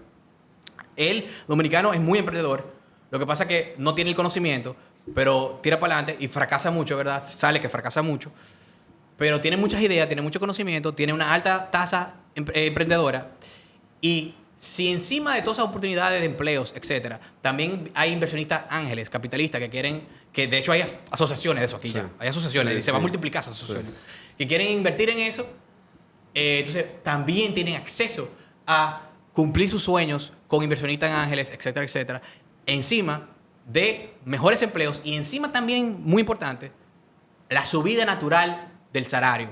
¿Por qué? Porque más inversión está compitiendo con la misma Claro. base y población laboral. Una guerra de salario también. Oferta y se da. demanda, ¿sí? Exacto. Y no solamente eso, por el otro lado, le incrementa lo que ganan, le tienen más mejor oportunidad. Por el otro lado, cuando van al comprar supermercado, nosotros también les reducimos la TV. Tienen precios más accesibles. El dinero les rinde más. Y encima de eso, con nuestra política monetaria, que es un poco diferente a la política monetaria semi-keynesiana, que a veces sí, a veces no hacen, tampoco tienen inflación. Tampoco van a tener inflación. Al revés, de vez en cuando una apreciación del peso. y una deflación. Entonces, por el otro lado también el valor de la moneda, de lo que tienen guardado, aumenta. Es por todos lados. Eso es la salvación de este país, el ideario de Patria Libre. El problema es toda esta política desfasada de centro y extrema izquierda que aplican aquí y que algunos que quieren ir peor todavía quieren aplicar la de extrema izquierda y quieren hundir este país mucho más. Que si la pobreza actualmente es un 23%, lo van a incrementar. Y ojo, la pobreza monetaria, tú te vas a la clase que se le llama vulnerable, que es como media baja, aquí es 40%, grandísima. Esa gente de la extrema izquierda lo aumentaría, lo triplicaría la pobreza y la otra sería todo el mundo y los ricos desaparecen y todos estamos peor. Pero eso es lo que ellos quieren porque al final es más poder político, es más presupuestos para sus bolsillos, para los bolsillos de los compañeritos de izquierda, y es más nominitas y más dinero para sus compañeritos de partido, que son los que salen y le hacen la logística, y que van a los barrios y dan dinero y todas esas cuestiones. Es más dinero. ¿Tú tienes algún tema en cuanto a la reforma laboral, por ejemplo? ¿Tú tienes? Pero Mira, antes de saltar ese ¿tú tema, quieres? Okay. Sí, yo quiero, porque me llamó la atención el tema de la informalidad. Sí. Si bien es cierto que yo conocía que la informalidad era bastante alta en este país, no conocía el dato específico. Pero tú dices la informalidad de las empresas. La o del negocio. La informalidad. Okay. La informalidad, Sí. el que... Sí, según la Sí, de los emprendedores. Te digo la verdad. Sí. Te digo la verdad. aquello. Esos números ni yo me lo creía, pero es lo que ellos publican. Entonces, eso es lo que ellos publican. Entonces, Banco Central. visto este tema, yo quiero saber si Patria Libre tiene alguna propuesta concreta, Para la informalidad. algún plan para fomentar La formalidad. la formalidad. No hay mejor plan para aumentar la formalidad que el incentivo natural de los bajos impuestos. Las empresas y las MIPYMES y los informales se van a ir solos a la formalidad. ¿Por qué? Porque ustedes son abogados. ¿Qué están haciendo ahora mismo en la informalidad? Están arriesgándose. No solamente No tienen acceso a crédito, no tienen acceso a nada. Encima que no tienen acceso a crédito, que es el otro argumento que te iba a dar. También están arriesgando no solamente todo su patrimonio, porque no tienen ni siquiera una persona jurídica, como ustedes saben, que la proteja de demandas y le cae personal. También su integridad y su libertad física personal. Ellos pueden agarrarlo así ahora mismo, un fiscal de eso, de la DGI, y meterte literalmente en la cárcel, físicamente en la cárcel, por esa informalidad. O sea, están arriesgando su libertad personal, su libertad de empresa, porque se le puede embargar la empresa en cualquier momento. No tienen acceso a crédito y también no tienen ni siquiera personalidad jurídica. Están incentivados a ir a la formalidad y cuando los impuestos son tan bajos, ahí sí no le importa pagar, pero cuando lo ahogan hasta aquí como está actualmente, obviamente lo hacen por supervivencia. No hay de otra. Porque no tienen de otra. ¿Qué tú haces con por ejemplo, una microempresa? Te estoy hablando de una microempresa que es de 1 a 3 gente. Que, por ejemplo, hay tantos trámites. Uno tiene que tener un registro mercantil, uno tiene que estar registrado con un RNC, pagar. Nosotros estamos a favor de la simplificación. Por ejemplo, a mí me gusta... Quizá un registro único. Te voy a hacer una cosa buena de que han hecho los partidos. Está la página esta. Formalízate de ventanilla única, correcto. Esa es buena. El problema es que está muy limitada porque nada más es SRL 100 mil pesos, como ustedes bien saben. Eso sería bueno ampliarlo. Lo que pasa es que también hay algunos colegas abogados, yo soy abogado también, que no les gusta eso porque le quita un poco de clientela. Ya eso es lo menos que se hace. Eso es lo menos que se hace. Ya los clientes llegan con eso hecho, normalmente. Sí, eso no. Pero cuando se expanda todo ahí a SA, puede haber un poco de queja. Pero nada. Pero, por ejemplo, en las Alemania... CCA también tienen normalmente ciertas características que requieren ya de la intervención de un abogado, por ejemplo, la constitución de un estatuto con pacto societario específico. O sea, también un poquito más complicado. Sí, es más complicado. Más complejo con nada. Sí. En teoría es posible hacer que un loquito con esa sola, pero bueno. Si nos vamos a España, que el ITEVI es el equivalente, el IVA, me parece de un 21%, en Alemania un 19%. O sea, vemos que en gran parte de los países, está haciendo preguntas buenas. Sí, o la mayoría de los países tienen un sistema tributario muy parecido al de nosotros. Sí, pero entonces esos países no tienen Sí. esa informalidad que tiene este país. No, entonces, pero... no estaríamos ahí haciendo No. una falacia de asociación. No, te explico. Yo entendí tu lógica, pero no es así, te explico por qué. Porque el costo de eso para ellos ha sido el desempleo. Si te das cuenta, España y la mayoría de los países de Europa, con excepción a lo que se mueve del libre mercado, como Suiza, incluso parte de los nórdicos, que son muy de libre mercado, que lo podemos hablar también si ustedes tienen alguna idea de que no es así. Socialita, pero de libre mercado. No son socialistas, eso lo podemos hablar. Eso lo podemos hablar. Pero vámonos con el tema primero. Tienen unas altas tasas de desempleo. O sea, el desempleo de España es mucho mayor el de aquí. Por eso mismo.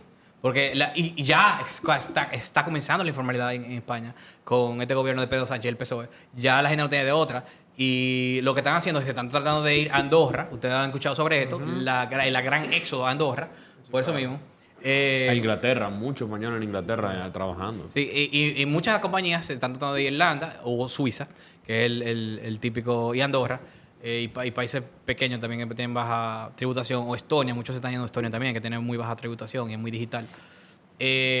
Pero lo pagan con otras cosas. Cuando hay un régimen de consecuencias muy fuerte impositivamente y te meten preso y nadie escapa, eso se traduce ¿a qué? A bajo crecimiento, que también los países de Europa son los que menos crecen precisamente por eso. Crecen mucho menos que nosotros. Y que Latinoamérica en general.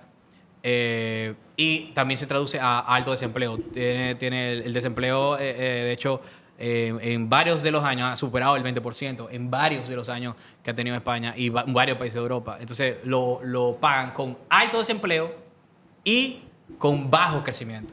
Entonces no es de gratis. Esta cuestión no es de gratis. Ahora, lo que pasa es que son países que tienen miles de años, ya habían crecido en su etapa y ya tienen mucho capital. O sea, son países que desarrollaron su PIB hace muchísimos años. Yo te iba a preguntar y que sea un ahora tema de es como margen. se han frenado el crecimiento, etcétera. Entonces, los mejores países de Europa son los que son más de derecha en sus políticas. Aunque a veces puede tener gobierno de izquierda, pero que ya su estructura está muy a la derecha, como pasa en lo nórdico, por ejemplo. Si quieren hablamos de los nórdicos, yo le explico por qué los nórdicos son los más capitalistas de toda Europa. Yo puedo explicar eso. Que hay mucho desconocimiento con los nórdicos. Pero antes, Y que desconocimiento. tributan muchísimo también, tengo entendido. No, ahí está el problema. La gente siempre habla de eso. Yo no he habla visto de los eso. datos, pero Es la el gente siempre dice, es- no, y en ustedes los saben- países nórdicos se ustedes tributa. ¿Saben lo mejor de todo? Que me van a entender de una vez porque ustedes son abogados. Porque se hace un truco con la tributación. Le explico ahora. Cuando se dice allá que hay impuestos altos, la izquierda hace la falacia de decir eso, pero resulta que son los impuestos ¿a qué? A las personas físicas. Y como usted es abogado, y entonces usted lo entiende mucho mejor, porque la persona que no es abogado no entiende esto. Porque le dicen, los impuestos son altos. No. Hay varios tipos de impuestos. Cada tipo de impuesto tiene su propia naturaleza, su propia tasa, su propio régimen regulatorio, su propio formulario, como el 606, el IR2, ustedes saben todas esas cuestiones. Y lo que sucede en los nórdicos, que es todo lo inverso del socialismo. Es decir, ¿qué es el socialismo? ¿Qué es el comunismo? ¿Qué es la socialdemocracia? Cree en lo que se llama la justicia social. Cree en la lucha de clases. Eso es quitarle muchos ingresos Al y empresario. patrimonio a los de arriba, exacto, desde el origen, cuando Marx le llamaba a los burgueses hasta la actualidad, y redistribuir, pasando por sus manos porosas de los políticos que tienen acceso a todo ese capital, que se lo quedan una gran parte con ellos, hacia, supuestamente, ¿qué? Hacia los pobres. ¿Y qué es el sistema nórdico? ¿Quiénes tienen los impuestos altos? Las personas físicas. Los asalariados. Para un tema quizás de los informales. Pero le explico cuál es el promedio de la tasa de los nórdicos y los bálticos. ¿Cuál es el promedio de las personas jurídicas? Allá se le llama también, dependiendo del país, impuestos societarios, sociedades, corporate tax, impuestos a las empresas, para que todo el mundo me entienda. Que aquí se llama impuestos a las personas jurídicas. ¿Cuánto pagan allá? Es decir, los ricos que tributan por ahí todos y que todos tienen empresas. La media es 19.19. La renta. De las personas jurídicas. La renta sí, de las personas de las jurídicas. rentas, exacto. El impuesto sobre la renta de personas jurídicas, sí. De lo de las empresas. Eso es más bajo que a la persona que la de izquierda más demoniza del mundo, que es el malvado capitalista de Donald Trump, que bajó los impuestos a ¿cuánto? De 37 a 21. Los nórdicos tienen impuestos más bajos a los ricos y a los empresarios. que el ultra capitalista de mega suprema cayosama derecha de Donald Trump, como le llaman ellos. Más, y le dicen que es socialista, más bajo. Y hay otra concepto muy interesante. No tienen déficit casi, tienen muy poco déficit, porque recaudan mucho. Y ahí tú puedes ver lo que estaba explicando al principio, de que aumenta la inversión privada cuando tú tienes bajos sus impuestos, especialmente a los capitales grandes de las empresas. Y de hecho, se me pasó decir que la correlación mundial es clarísima.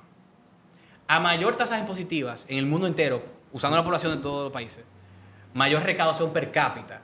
Tú puedes ver esa gráfica de forma perfecta, utilizando ya sea hasta por región, Europa, aquí en Latinoamérica, que nosotros lo hemos publicado también, Europa lo hemos publicado también, en el mundo lo hemos publicado también. Tú ves la relación.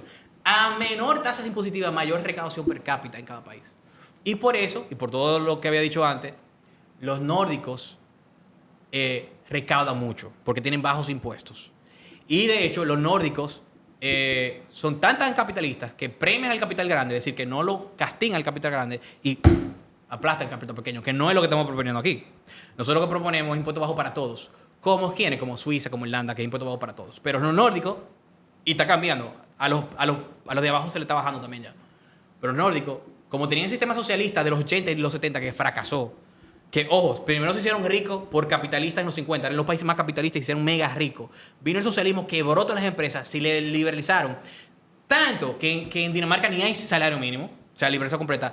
Todo tiene despidos gratuitos, no hay cesantía ni nada de esas cuestiones. Encima de eso, tiene el sistema que nosotros proponemos en educación, un sistema voucher que lo creó Milton Friedman, un sistema capitalista dentro de la educación pública, etcétera, etcétera. O sea, se fueron muy a la derecha en su política pública, muy al libre mercado. Y tan libre mercado que es hipercapitalista, que apoya el capital grande y castiga el poco. Pero nosotros no queremos eso. Nosotros queremos impuestos bajos para todos, por una cuestión de moral, de ética y de igualdad ante la ley. Nosotros creemos en la igualdad ante la ley, no en la horrorosa dictatorial igualdad de resultados forzosa, que tiene que ser obligatoriamente dictatorial, porque todos, cada uno de nosotros, tenemos diferentes preferencias, intereses y habilidades. Por ende, es imposible que cada uno de nosotros tengan ingresos y que seamos iguales materialmente, cuando todos somos seres humanos independientes, con un código genético independiente y con hasta dos hermanos gemelos tienen gustos y preferencias diferentes y habilidades diferentes.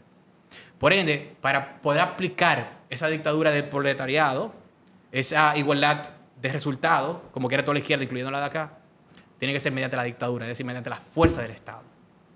Y con eso respondo la pregunta. No, excelente. Pero una cosa, Fernando. Nosotros no nos estamos inventando el agua caliente. Claro. O sea, claro, y nosotros tampoco, o sea... No, o sea, aquí no nos Esto se ha aplicado en todos los países. Aquí de hecho, no hay una sola propuesta. No hay una sola propuesta de nosotros que viene de Marte. Todo tiene su evidencia. Como dije, todo tiene su lógica. Pero se han aplicado en otros países y ha sido muy exitoso. Incluyendo países como la de nosotros. Ok, excelente. Entonces, si está toda esa evidencia, ¿por qué no lo hacen? Tan conocido. O sea, si todo esto es tan conocido... La mejor pregunta, ¿por qué no lo hacen? ¿Cuál es la razón? ¿Por qué volvemos a lo mismo? ¿Por qué no lo hacen estos partidos? Bien. ¿Por qué no lo hacen? Te explico. Porque lo que quieren... Ellos quizás ven algo que nosotros no estamos viendo. No, es lo que quieren. Es lo que quiere la izquierda del principio. Es lo que quieren... ¿Qué fue lo que yo dije que quiere la izquierda del principio, de su fundación, de su origen? El poder y el control de los medios de producción. Es decir, tener más presupuestos para ellos, para los políticos. Y de hecho, lamentablemente, muchos empresarios, no empresarios, empresarios, como yo le digo, que apoyan no solamente a esos políticos de izquierdas, sino apoyan esas políticas públicas de izquierda de aumentar los puestos a ellos mismos, a los ricos. ¿Por qué? Voy a explicar por qué ahora, pero voy a dar ejemplos claros de billonarios de Forbes que apoyan esto. Y acá aquí localmente, porque yo no tengo miedo a nadie. Aquí el CONEP no apoya bajar impuestos, por ejemplo. No apoya bajar impuestos en la pandemia, por ejemplo. Yo no tengo miedo. A mí me importa. Sí, claro. Eso es una noticia que ellos hicieron. Eso fue una noticia, ustedes el CONEP saben. Puede ser que no todos ustedes, yo sé que hay varios de ustedes en CONEP que son más de este lado y que no apoyan eso, pero en ese momento la mayoría votó en contra de eso. Pero, y no todos los empresarios son malos. Hay muchos empresarios buenos, pero hay un grupito siempre que lo que busca es apoyar políticas de izquierdas. ¿Para qué? Para protegerse de la competencia. Porque el incremento de los impuestos y de las regulaciones y de los permisos es un tipo de proteccionismo que le limpia la competencia de abajo y también de la de afuera que puede venir y la gran competencia que le puede venir, como ha pasado muchísimas veces en muchísimos casos. Y si nos vamos, ya dije el ejemplo local, si nos vamos a lo internacional, billonarios de Forbes que han apoyado públicamente subir los impuestos a los ricos, textualmente a ellos los ricos, ahí está Warren Buffett, ahí está Bill Gates, ahí está obviamente Soros, ahí está el Starbucks, ahí estaba Dorsey, el viejo de Twitter, ahí está Bezos, todos. La única excepción es Musk, que no es de derecha, es de centro, él mismo lo dice. Lo que pasa es que la izquierda está tan radical que él parece de derecha, pero él siempre ha sido de centro y es de centro. Y localmente ya mencioné aquí. Y no solamente un tipo de proteccionismo. Bueno, hay 1000 cuestiones más aparte del tipo de proteccionismo, pero también ganan mucho con el gasto público. Porque en vez de competir en el libre mercado a mejor precio y oferta y mejor calidad, prefieren no competir y chupar de la teta del Estado sin competencia, de los impuestos de todos nosotros, que nos fajamos todos nosotros para producirlo. Entonces es más fácil y concentran más el poder y apoyan más ese oligopolio. Es un proteccionismo al oligopolio. Pero como dije, también hay empresarios buenos. Hay muchos empresarios buenos. Siempre es un grupito que prefiere el Estado grande, el gran gasto público, los impuestos altos, para quitar la competencia. Y encima ellos tienen un ejército de lobbies, de abogados como nosotros y de contadores, que le busca la vuelta en ese complejo código tributario para pagar menos o por corrupción pagar menos, mientras la competencia se la lleva el diablo. Ese también es la otra estrategia. Bueno, pues también, por eso es que, también se necesita un régimen de consecuencia, entonces, estricto. Se necesita, claro, la derecha cree en eso, en un régimen de consecuencia y en orden, claro que sí. Tú hacías una pregunta anteriormente sobre temas laborales, no sé si tú... Sí, que te preguntaba el tema de si dentro de tu propuesta tú abarcas algún punto del tema laboral, por ejemplo, el empresariado. Claro. No quisiera generalizar, pero sí, creo que gran parte del empresariado quisiera quitar la cesantía, lo cual... Nosotros, a ver, te voy a explicar. No es una propuesta oficial del partido, pero sí de mi campaña, de cuando yo me voy a ser candidato, que todavía no he anunciado, pero eso va. Mía de mi campaña. Primicia sí. aquí, Sí. ¿no? Sí, no, mucha gente lo sabe, pero después viene el lanzamiento, no falta mucho. Pero yo, de forma individual, no de partido, pero de forma individual, porque para esto hay que saber del tema, no todo el mundo sabe defender este tema, pero de forma individual yo sí propongo un congelamiento de la cesantía a los 3 meses. Es decir, que el empleado tenga la misma logística, el mismo esquema, pero que a los 4 meses, que es el preaviso más los 3 meses de cesantía, se frisa ahí, se quede ahí. Por muchas razones. Primero, y de hecho, eso es lo que más le conviene. A quienes más le conviene eso son a los propios empleados. Explico por qué. Pero antes de eso, es una cuestión también de ética y moral. La cesantía y los pasivos laborales no existen para enriquecerse a costa de la quiebra de una pequeña empresa, una media empresa, una empresa grande de hecho, y a costa de todos los desempleados que se van a despedir cuando esa empresa quiebra por los millones de pesos que hay que entregarle a un empleado de 30 años, por ejemplo, que ha pasado muchísimo aquí, especialmente en la MIPYME, ha pasado muchísimo aquí en la República Dominicana. Hay ejemplos de salón y de 1000 cosas. Y lo que hace es quebrar a todo el mundo, incluyendo los empleados que están ahí, porque había que pagarle a la de la cesantía, a la que tuvo los 30 años. Entonces, eso es la primera pregunta, la primera cuestión. No existe para eso. Existe para tener un tiempo para recuperarse y buscar un empleo. Sí, como un saving. Exacto. Un seguro. Y encima de eso, tienen a su favor todos los subsidios y todas las ayudas del Estado. Nadie se va a morir. Encima que tienen esos 4 meses.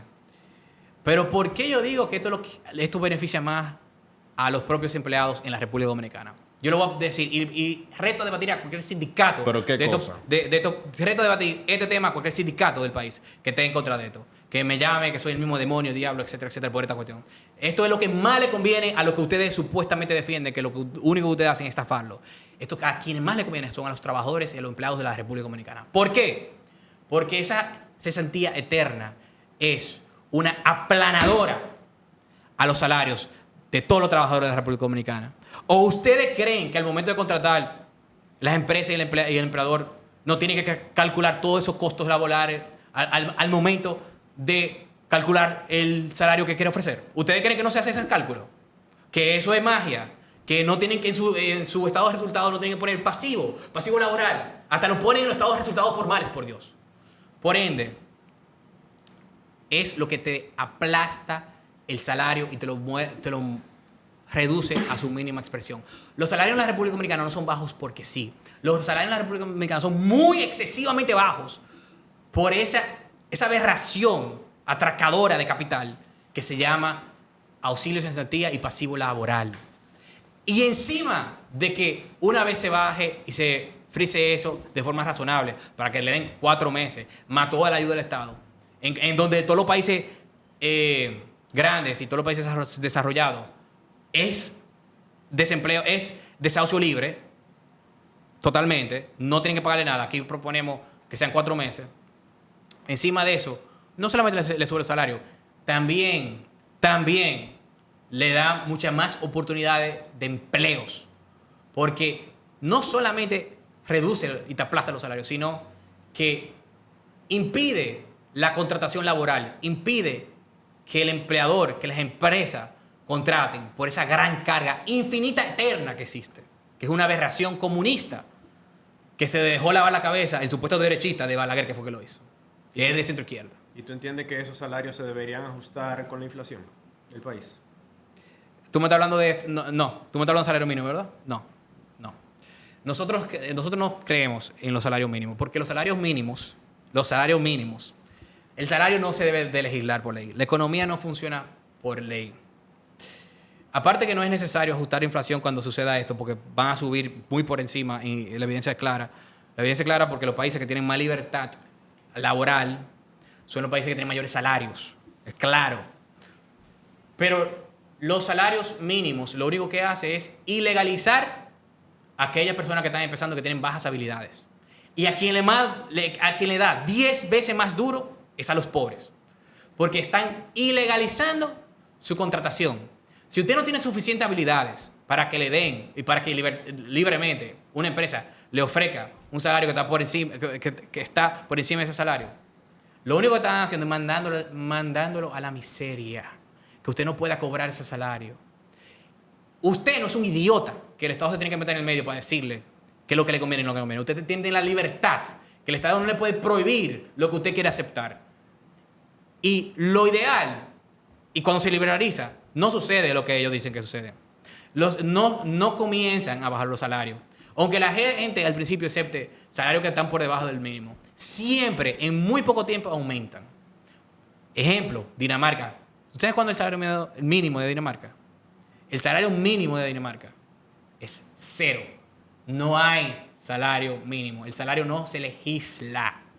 Eso lo único que hace es impedir su contratación, ilegalizar su estado y tratarlo como basura.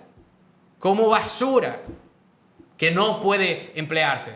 Usted está comenzando, usted necesita desarrollar sus habilidades, sus conocimientos, especialmente los jóvenes. Entonces, en conclusión, los salarios no se legislan y lo único que hace es, cuando se destruye el salario mínimo, es, al principio, 2 o 3 gente acepta por debajo, pero inmediatamente el año suben radicalmente. Encima con toda la propuesta que tenemos en el tema impositivo y también con la cesantía, radicalmente sube. Y eso ha sucedido en toda reforma laboral que liberaliza el código laboral. ¿O ustedes creen que los nórdicos tienen capitalismo y tienen muy pocas regulaciones en lo laboral porque sí? Con tan buena calidad de vida que tienen. No, lo tienen porque eso fue un fracaso total cuando los socialistas estaban en el poder. Eso no funciona y lo único que hacen es encarcelarlo en la miseria. Ahí respondí. Y soy el único del país que se va a atrever a decir eso. A mí no me importa. Y los debe defender y le gano a ustedes, los socialistas y sindicalistas, en cualquier debate. Venga a debatir. Si usted cree que es un demonio, venga a debatir. Tú, no, eso no... ¿Para qué tú te vas a poner a pelear? Es que, ¿cómo que para qué? No, Es para un tema de hombre. educación. No, Óyeme, es que- estoy de acuerdo con él. El debate es necesario en este país por un tema de educación. Nosotros creemos en los Y debates. democracia. Nosotros creemos en los Nosotros debates. creemos en los debates. Y nosotros apoyamos. Yo estoy por ejemplo, retándolo a debatir, no es a pelear. Es a debatir, yo nunca dije a pelear. No, tú te quieres poner los guantes. Yo soy fuertecito, pero tampoco así. Tampoco como por Nosotros somos violentos. nosotros creemos en los debates que Bueno, por el crédito a la ejemplo, izquierda- deben haber debate político. Claro. No, aquí puede venir quien sea, de izquierda. Sí, de no, derecha. izquierda, derecha, Inviten, centro, invítenlo. arriba, Vamos a debatir. abajo. Lo que pasa es que ustedes no se atreven, son muy pendejos. Pero roll some balls y vengan. Dime No, algo. no. Vamos a hacer un caso hipotético. Sí. Fernando Abreu de Patria Libre llega a la presidencia de la República. Le ponen la ñoña. Le pone el año. Ajá. Y yo creo que siempre cuando explotan crisis sanitaria, económica, es un buen examen para un nuevo gobierno. Claro. Al al gobierno de turno ahora le pasó la crisis del COVID. Por eso es bueno planificar. Y una guerra en Y por una eso, guerra en por Ucrania. eso que yo mencioné las secuencias en los programas, porque la cosa no se hace en el Entonces. rojo. La cosa se hace consecuencia. Tú sabes cuándo tú haces cada cosa. Tú necesitas una cosa antes de hacer la otra. Por ejemplo, el cesantía no lo hacemos de una vez. La cesantía la hacemos después. Ve, no te me vayas por la cesantía. Vamos. Después de la reforma Fernando tributaria. Abreu es presidente. Ajá. Fernando Abreu es presidente. Le explota el COVID. O tú dices otro COVID nuevo. No. Tú eres presidente Bueno, ellos y estaban- pasa esa crisis. Por cierto, hablando de otra, eso. otra igual. No, pero ¿Cuáles son tus medidas Ahora todo el en mundo el la ámbito resuelve. sanitario Ok, y otra- en el ámbito de política monetaria? Sí, pero son dos No, preguntas no. muy... Esas fueron las Bueno, dos sí, sí, pero aristas más... también, sí. también hay que ubicarse que lo estamos viendo en retrospectiva. Sí, no, también. No, A ver pero quién puede, se lo pasar, pero resuelve. puede pasar de nuevo. Puede pasar Sí, otro nosotros COVID, hicimos, otra- por ejemplo, nosotros... Pero esas fueron, y excusa Sí, que te sí. interrumpa, las dos, digamos, caristas más importantes. ¿Cómo resolvemos la parte sanitaria? ¿Cómo resolvemos la parte de la política monetaria? Bien. Con la cuestión específicamente de COVID, pandemia, y la crisis sanitaria que se desarrolló, nosotros fuimos claros con la propuesta desde el principio. Y el tiempo no dio la razón. Porque nosotros hicimos una política basada en las estadísticas de COVID, en lo cual se entiende que cuando se baja la curva de los casos, hay que liberalizar el sistema. Y aquí, más de la cuenta, varias ocasiones, bajaba la curva y dejaban la cuarentena suelta. Y eso hay que hacerlo por muchísimas razones, porque cuando tú haces lo que yo intento, que es aplanar la curva, flatten the curve, tú lo que estás haciendo es prolongando en el tiempo el virus en la sociedad. Pues tú estás flattening the curve, sí, pero tú estás prolongando en el tiempo. Mientras más rápido tú sales y solamente cierras durante el tiempo donde está alto y después liberaliza, más corto es. Y los resultados fueron totalmente positivos a la propuesta que nosotros hicimos. O sea, se ven, por ejemplo, con el tema de Suecia. A mí me da mucha pena que nosotros no aprendimos la lección. El mundo no aprendió la lección con el COVID. El mundo no vio las estadísticas. Y resultó que los países que duraron más de forma más libre fueron los que tuvieron menos muertos. Lo repito. Vean las estadísticas de COVID en todos los países. Los países que cerraron menos, como Suecia, Taiwán también, Corea del Sur, si no me equivoco, entre otros, fueron los países. Y de hecho, un experimento precioso que Estados Unidos, que es un laboratorio, porque hay estados individuales que liberalizan, estados de izquierda que mantuvieron su cuarentena mucho tiempo. Y cuando vemos en Estados Unidos los estados más socialistas, más de izquierda, los demócratas, los llamados blue states, tuvieron los peores números en COVID. Mientras los estados más libres, como California, como Florida, pues dije California no fue más socialista, Totalmente. como Florida, bajo DeSantis, tuvo uno de los mejores resultados. Entre otros, también no solamente Florida, también muchos otros estados de derechas republicanos. Y nos da totalmente la razón. Encima de eso, también hay un problema, que hay mucha sobreregulación en el sistema sanitario nuestro, mucha regulación. Aparte también que los sindicatos del colegio de médicos es pain in the ass, como se dice en inglés, y imposibilita. Entonces, ¿qué pasa eso? equilibrar la oferta a la demanda sanitaria que hubo a través por el COVID fue casi imposible porque la demanda subió mucho, pero la oferta, al tener tantas regulaciones y un sistema público tan fuerte, solamente la privada, más o menos, porque también está el sistema de la ARS, que es muy regulado, fue muy lento en equilibrarse. En los países donde había más libertad, se equilibraba mejor. Por ejemplo, había un problema con las camas y los UCI. No llegaban a tiempo. Pero claro que no van a llegar a tiempo. Si tú tienes unas coberturas fijas de forma estatales, con una regulación y ley, con las ARS, que es hiperburocrática y regulada, que no es libre mercado, no es libre mercado porque toda la cobertura está fija por ley, todo eso está fija por ley, y la ley de la seguridad social y todas esas cuestiones, es imposible que venga toda esa inversión a cubrir todas esas camas y todos esos UCI que se necesitan. Entonces, ¿qué? La sobreregulación mató personas aquí. O sea, que nosotros propusimos tanto una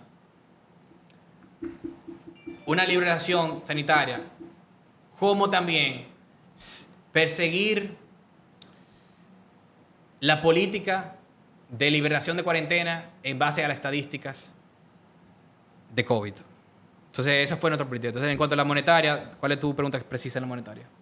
Bueno, entender cuál es la tasa. la escuela de pensamiento de Patria Libre en ese sentido, una escuela austríaca, una escuela de Chicago. Sí, ya definitivamente por varias veces que tú has criticado a John Maynard Keynes, me imagino que no te gustó la política aplicada por el Banco Central Dominicano. No, para nada. La inflación es culpa de ¿Qué tú hubieras hecho si tú eres Valdés Alveizu? Sí, bien. Y Bien. toda esa gente, espérate, porque hay que situarlo en el contexto. Sí, bien. Hay que situarlo en el contexto. O sea, ahora mismo uno puede inventarse 70.000 fórmulas, pues ya pasó. Pero hay que situarse en el contexto. Tú tienes gente que está en su casa, está trancada. No están trabajando. No están trabajando. No están trabajando. O sea, sitúate en el día que dieron el discurso. El 17 de marzo. 17 de marzo dieron el discurso. Todo el mundo se tiene que quedar en su casa. Entonces, la gente dice, bueno, mi trabajo, que me van a suspender.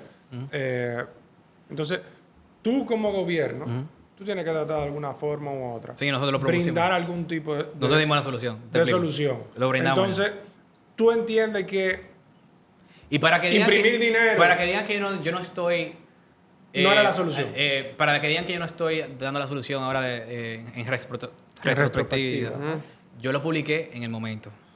Y lo pueden ver, pueden darle para atrás, pueden ver mis tweets. A uno buscar y pueden ver mis Para el tweets. próximo episodio. Sí. Pueden ver las publicaciones en nuestro Instagram, etc. En el momento, incluso antes de todas estas cuestiones. Pero dale para adelante. Entonces, con ese tema, nosotros lo que propusimos fue que se redujera el gasto político y incluso lo calculamos. Ahora sí no me acuerdo, no me voy a acordar todo el detalle, porque está fue en ese momento. En tiempo casi de elecciones, reducir el gasto político. Sí, pero ojo, ¿para qué? Y hay mucho gasto político que no sirve para nada, después te explico. Con muchísimas cosas en el Ministerio de la Juventud y otra cosa. Pero para insertar lo que se llamarían esas ayudas COVID, programas sociales COVID, y ese plan que se hizo. De hecho, nosotros estábamos de acuerdo con ese plan, solamente que no estábamos de acuerdo con agregárselo a lo keynesiano, al todo gasto político que ya existía, que era un abuso y una corrupción. Para ver los detalles, porque fueron muchos números, hay tantos los detalles, pueden ver la publicación. Pero esa fue nuestra respuesta a eso. Ahora, es una pregunta diferente al monetario. Reducción de tasa de interés, aumento del gasto público, ese tipo de cosas que estoy hablando, que son políticas bien keynesianas. Eso tú no lo hubieras hecho. No. Aumentar la liquidez. Sí, aumentar la liquidez, tener que endeudarse y aumentar la deuda externa en relación al PIB. El aumento de calidad hubiera sucedido de forma natural. Perdón. La tasa de interés, el aumento de la liquidez. De la liquidez.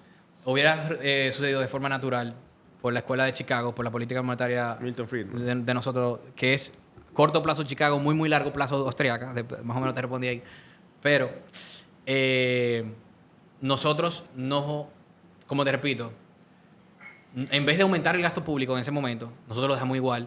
Sustituimos gasto político, ideológico, corrupción, por ayudas COVID, gastos de COVID. Entonces, lo que no queremos es incrementarlo, y mucho más en ese momento, con toda la crisis que iba a venir, que se necesitaba tener ahorro para todo el gasto que venía, y tuvimos muchísima razón con eso. Por eso todos los países se dispararon de inflación, que no solamente fue monetaria, también fue fiscal gran parte de la inflación, y de endeudamiento, etcétera, etcétera. Y por eso no es que nosotros lo reducimos en ese tiempo. Nosotros lo dejamos igual, pero sustituimos el gasto ineficiente político, ideológico, etcétera, etcétera, por el gasto de COVID. Esa es nuestra respuesta. Pero eso es distinto a la política monetaria de nosotros. O sea, hay que separar una cosa con la otra. Eso es ya política fiscal, ¿verdad? Política monetaria. ¿Política monetaria en general o de ese momento? De ese momento. De ese momento. De ese momento, porque la política Baja monetaria... tasa. Bien. En momentos de No. crisis. La Sí, política que la monetaria gente en momentos de crisis. coja préstamo. En Ok. principio, dinero gratis. Ok, es una respuesta larga. En 3 minutos. Es una respuesta larga porque tengo que hablar de diferentes escuelas económicas. Y de una excepción a una regla, pero nada, déjame tratar de ver cómo resumo esto. No. Vamos. Pero tú puedes dar pincelada de cada Sí, sí. escuela, De vez de en por cuando es qué... bueno reconocer que lo que se hizo bien. Lo que se hizo. No, para mí no se hizo bien. Te explico. O Te sea, explico, tú te explico. entiendes que en lo había- monetario. Espérate. tú entiendes que la había masa, forma- la base, mira cómo funciona.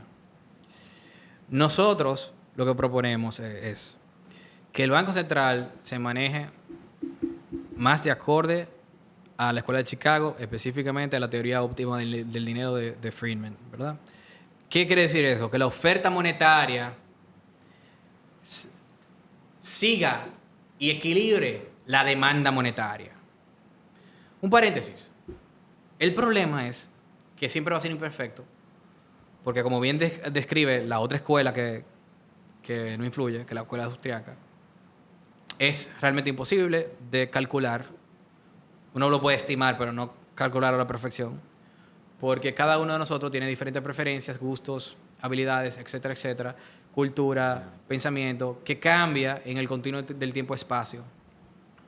Y más en esa interacción espontánea y dinámica del mercado en el tiempo-espacio. De hecho, es tan así, que cada uno de nosotros, de hecho, a veces ni sabe de forma consciente nuestras preferencias y nuestros gustos, que inciden en la demanda de un precio y también en la demanda monetaria, por cierto. Que es lo que la cantidad de liquidez que uno quiere tener en el bolsillo y en banco. Meta, ¿sabe? Entonces, por esa imposibilidad, que de hecho nosotros ni nos conocemos a nosotros mismos por el inconsciente, aquí estoy entrando a psicología, a No, no neurociencia. te vayas tan lejos del Sí, COVID. sí, del sí, COVID, hermano, sí, ok. del Se te COVID. está explicando. Llama al COVID. Oye, Me está mareando, sabemos. me está No, mareando. yo estoy dando la explicación. No, porque- no, no, no. yo Que estoy- meta sabe, no. meta sabe, Espera. todo eso, que más que nosotros, eso, ok. Ahora, Pero- ¿qué hacemos con el COVID? Pero estaba explicando. Espérate, Ok. déjame terminar porque ya En estaba ahí. política Yo monetaria. estaba diciendo porque en política monetaria lo que estaba proponiendo con el Chicago Boy no es de la escuela de Chicago, de que la oferta monetaria siga la demanda monetaria, no es perfecto. Aunque es mucho mejor que lo keynesiano, mucho mejor. Y por eso lo proponemos. Y estaba explicando por qué no es perfecto, porque es imposible calcularlo. Con todos los modelos que tienen, todos los bancos centrales, incluyendo el nuestro, no es perfecto. De hecho, aquí el PIB no es real el PIB, al concepto de PIB real lo que se calcula. Porque como ustedes bien saben, muchas cuestiones de la formalidad. Y bueno, hay muchos temas que no se calculan en el ENI y todas las encuestas que se usan para el sistema que usa el Banco Central para calcular el PIB. Pero volviendo al tema. Diciendo que es imperfecto, lo que nosotros haríamos, corto y mediano plazo, incluso largo plazo hasta cierto momento, es teoría óptima del dinero, Friedman, seguir la oferta monetaria y la demanda monetaria. ¿Qué quiere decir eso? Que la cantidad de dinero que hay, la base monetaria, el M1 y el M2, lo que se llama M1 y M2, es decir, toda la circulación del dinero en la economía, que lo controla el Banco Central, se equilibre, sea igual, la oferta monetaria sea igual a la demanda monetaria. La demanda monetaria prácticamente se calcula con la velocidad que el dinero circula de mano a mano, etcétera, etcétera. Y eso es difícil de calcular, de hecho, por más modelo que exista, que es uno de los problemas que tiene. Pero de forma estimada, la regla es esa, ¿verdad? Equilibrio, oferta y demanda en lo monetario. Demanda monetaria más simplemente es de todo lo que tú tienes, patrimonio, cuánto tú quieres en liquidez. Cuando hay crisis, cuando hay pánico, normalmente como la gente no sabe lo que va a pasar, quieren más líquido y por eso van a los bancos huyendo a retirar todos sus ahorros. Y pasan ese tipo de crisis. Pero eso no fue. ¿Qué fue lo que sucedió aquí? Lo que sucedió aquí, normalmente en este caso, la demanda monetaria sube, por ende tú puedes subir la oferta monetaria sin inflación. Porque cuando está en equilibrio no hay inflación. La inflación sucede cuando la oferta monetaria está por encima de la demanda monetaria. Entonces, ¿qué pasó aquí? En el caso de nuestro Banco Central, se excedieron. Y como tienen modelos keynesianos y no tienen todos los instrumentos para hacer esa cuenta bien, y nadie lo tendrá, porque por lo que dije de las preferencias y cómo funciona el orden espontáneo del mercado, nunca lo van a hacer bien, pero encima de eso ni siquiera le hacen caso a eso. Entonces se excedieron y aumentaron en los primeros, antes del primer año, ya habían aumentado la base monetaria en más de un 30%. Es decir, pueden entrar... Mucho circulante. Sí, pueden dar oferta monetaria, o sea, la cantidad de dinero... Que hay circulando. Sí, que lo hicieron igual en Estados Unidos. En todos los países. En todos los países. En todos los Sí, países. sí. En todos los países fueron la keynesiana y por eso todos los austriacos y todos los Chicago lo advirtieron y yo dije, no, eso no va a pasar, como Krugman. No, that's not going to happen. Pasó, pidieron perdón, Krugman salió llorando. Krugman, que es un neokeynesiano que está muy pegado. Igual como Stiglitz, Piketty, Mazzucato, que son toditos keynesianos, izquierdita, que están perdiendo el espacio y los izquierdistas locales lo alaban, pero están más perdidos que el diablo y siempre se equivocan, se vienen equivocando. El punto es que ya pasó lo que pasó y efectivamente como la oferta monetaria excedió por mucho la demanda monetaria, tuvimos esta inflación. Entonces, ¿qué es lo que había que hacer? La regla. Había que equilibrar la demanda con la oferta, no más de ahí. Se excedieron, ni siquiera lo toman en cuenta a veces. A veces, yo voy a decir algo positivo, a veces el viso se maneja un poquito más Chicago, a veces no. A veces la keynesiana. Él no tiene una escuela económica fija, por lo que puedo observar en sus años, en tantos años que tiene. De hecho, en un gobierno de nosotros, si él se puede adaptar a la escuela, Te iba a preguntar, ¿no? Yo te iba a preguntar. Sí se puede adaptar. Ahora mismo. ¿Quién tú pones en el Banco Central? Sí se puede adaptar, si no se puede adaptar. Pero para entender tu forma de pensar. ¿Y por qué aplicamos más de Chicago que austriaca al principio? ¿Y por qué no eliminamos el Banco Central, por ejemplo, como propone Milei en Argentina, que elimina el Banco Central? Y es verdad que... No, te iba a preguntar si tú eras de la escuela de Milei también. ¿Tú eres de la escuela de Milei? Pero yo te lo respondí, a largo plazo, sí, a largo plazo. A largo plazo, O sí. sea, tú eres libertario. Yo soy libertario conservador. Pero Libertario en lo económico, entonces, solamente. Libertario en lo económico, y sí, pero no, es que, a ver, en ambos, libertario y conservador, es un concepto, yo te lo explico después el concepto. Pero para terminar Sí, con el COVID, sí. ya concluí con eso. Lo que Pero tú estás entendieron la idea, ¿verdad? ¿Entendieron la idea? Sí, Sí, sí, por sí, eso sí. te quiero hacer esta Sí. pregunta final. No hay inflación, no hubiera inflación si lo manejas así. O sea, tú Todos me saben lo que estás- hacen. tú me- Equilibrio. Un equilibrio de la Sí, demanda. Que se autorregula, Sí, que no sí. había que intervenir tanto. Voy a dar un estatalmente. ejemplo. En el 2008, a pesar de que la izquierda Tomando en provocó- cuenta que era un momento de crisis. la izquierda provocó eso. Cuando Bernanke... El de la sí, Fed, para que sí, del Banco Central de Estados Unidos, del Federal Reserve. En ese momento, cuando se creó la crisis y hubo pánico, Bernanke aumentó la oferta monetaria más de 3 trillones de dólares. Muchísimo dinero. Oferta monetaria, no igual que PIB. Ojo. ¿Y qué pasó? Le pregunto, ¿hubo inflación? ¿Ustedes se acuerdan? ¿Hubo inflación? No hubo inflación. ¿Cómo Bernanke aumentó la oferta monetaria sin inflación? Bernanke, aunque se le va el keynesianismo de vez en cuando, es un gran estudiador de Friedman, uno, le influyó mucho, él lo he dicho muchas veces, y dos, de la crisis del 29, y aprendió la lección de esa crisis. Igual que Friedman, Friedman es uno de los que escribe más sobre esa crisis. En la historia monetaria de Estados Unidos, un libro de Friedman y Schwartz. Léanlo, por favor. Entonces, ¿por qué no tuvo inflación? Porque él lo que hizo fue equilibrar a la demanda monetaria. No fue el Banco Central diciendo cuánto tenía que haber, como se hace mucho aquí en muchos países. Es el Banco Central seguir el mercado, seguir la demanda. No es intervención del Estado, es Banco Central seguir el mercado. Lo malo que es mucho menos eficiente a cuando hay más actores siguiendo el mercado porque hay más competencia, hay más innovación, etc. Y por eso un sistema idealmente es un tema sin banco central, idealmente. O sea, que un banco central reactivo. Pero este es ahora un banco central que se rige por el mercado. Ese Chicago, escuela austríaca, no hay banco central. Ok, entonces... En Argentina yo sí apoyo la eliminación del banco central porque allá es un desastre total, la inflación está... exagerada. Sí, pero es diferente. Pero aquí Allá ellos hay perdieron confianza. Es que hay un tema también austríaco con eso mismo. Aquí yo me voy más a Chicago porque ya hay un tema de confianza en el Banco Central por parte de los agentes económicos, de muchos de los bancos, el sistema financiero. Le tienen, aunque por ignorancia le tienen más o menos un poco, le tienen respeto al viso, una parte por ignorancia y otra por alguna cosa acertada que le ha hecho. Yo no estoy acabando con el viso totalmente, estoy acabando con una parte. Yo estoy de acuerdo con la mitad y de desacuerdo con la mitad. Yo creo que ha sido una conversación bastante interesante, con buenas ideas, controversiales, pero nada, cada quien que escuche, reflexione, analice y, como siempre hemos comentado, de un espacio abierto a nuevas ideas, al pensamiento.